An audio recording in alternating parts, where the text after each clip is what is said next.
اولا انا حزين للموقف ده، انا على المستوى الشخصي حزين قوي، والحاجه دي تؤلمني وتحزنني، لان انا بحب الاثنين.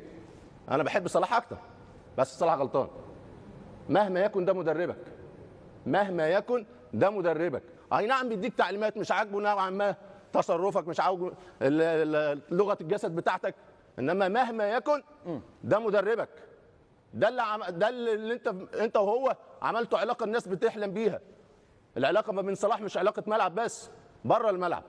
فده لا ينبغي ان يظهر قدام الناس المتابعه ولا الجماهير ولا المشجعين ان الاثنين دول اللي عملوا ملحمه كبيره يوصل بيهم الحال لهذا الحوار.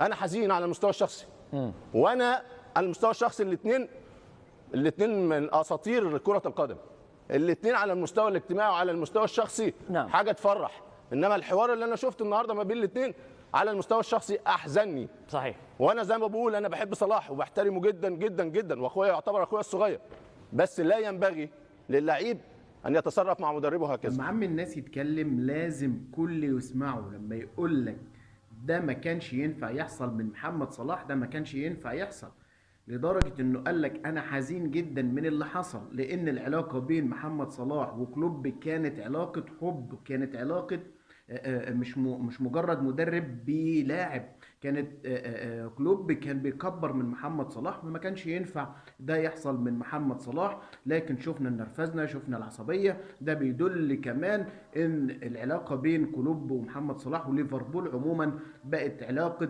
يعني وصلت لعلاقة اخر الطريق. وممكن نشوف محمد صلاح في الدوري السعودي، ممكن نشوفه في اتحاد جدة، في الهلال السعودي، في اي فرقة بقى من فرق السعودية اللي هتدفع له اموال كتير. لكن اؤكد لكم ان محمد صلاح علاقته بليفربول تقريبا بتنتهي. كمان كلوب اللي اعلن انفصاله عن ليفربول اخر الموسم، علشان كده لما يتكلم محمد ابو تريكة لازم الكل يسمعه، محدش يهاجم